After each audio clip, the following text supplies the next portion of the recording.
Bonsoir mes amis. Eh bien, 6e épisode.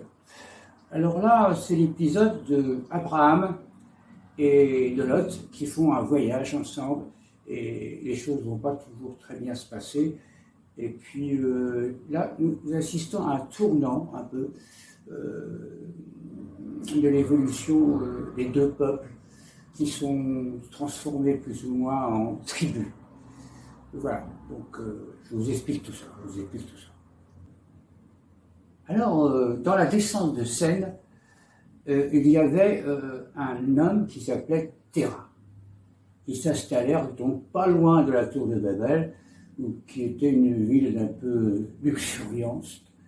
Et là, les problèmes commençaient à se compliquer. Alors Abraham, chef de famille, à l'âge de 75 ans, il entendit un appel de l'Éternel qui disait « Je t'ai choisi », de l'Éternel, qui disait « Je t'ai choisi une terre que je t'ai promis ».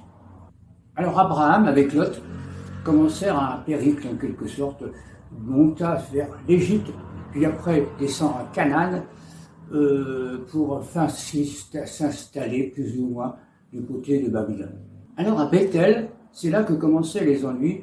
Les différentes tribus commençaient déjà à s'opposer plus ou moins. Et Abraham comprit qu'il fallait faire quelque chose. Il a proposé à Lot de dire, tiens, si je vais à droite, tu iras à gauche, et si je fais à gauche, tu iras à droite. Et tu choisiras la terre la plus fertile. Ce qui fut fait. Ce qui est fait.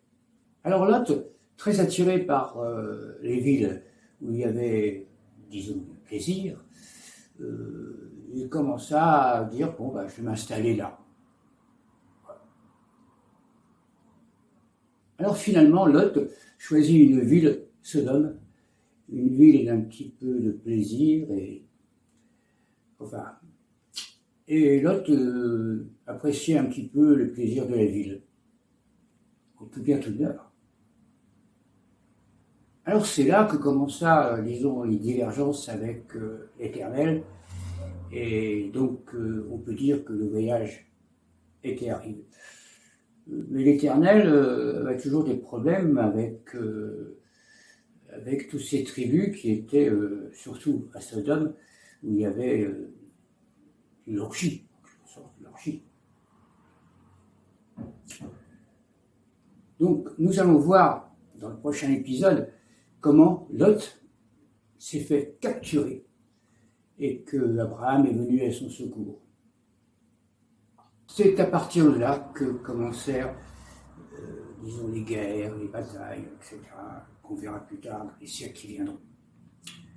En attendant, je vous dis donc au revoir, à bientôt.